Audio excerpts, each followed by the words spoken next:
Millions of people here in Europe have been sweltering in this summer's second extreme heat wave, and across the continent, records are being broken. A wall of hot Saharan air trapped over northwestern Europe is the cause of these record highs.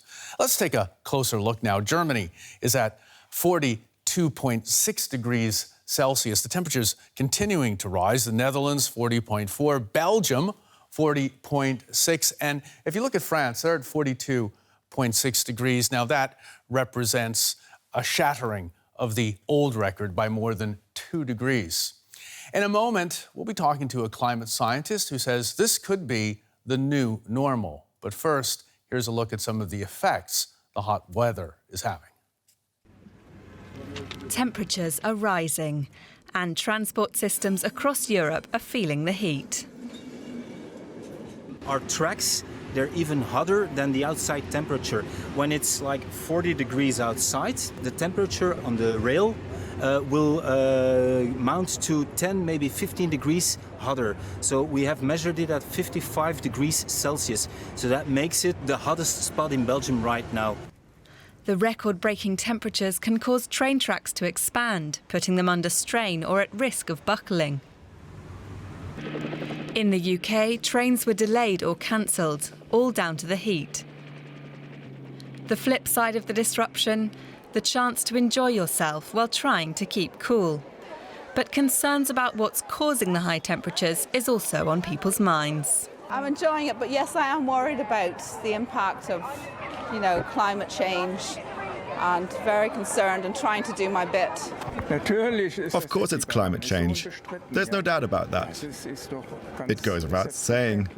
The ice caps are melting. Everybody knows that. Officials say we're seeing some of the hottest temperatures since records began.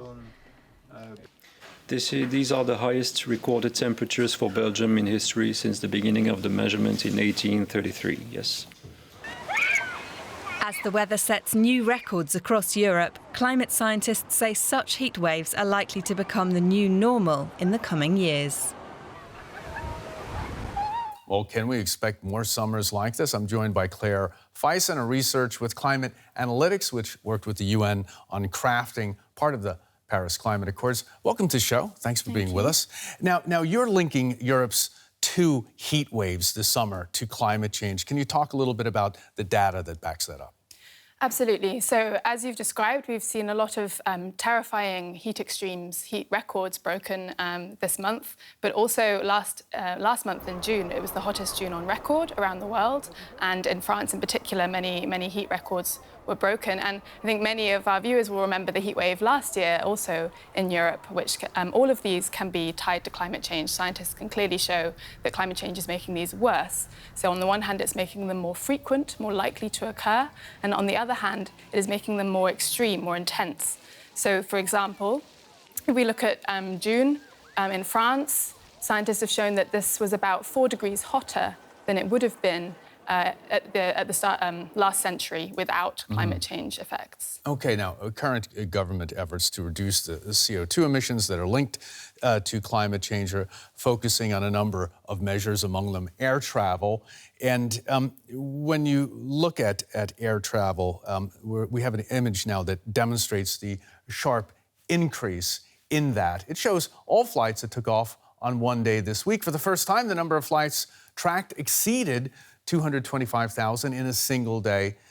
When you look at these statistics, Claire, these kind of numbers, what are you thinking? And if people around the world were to take fewer flights, would that reduce the temperatures here in Europe?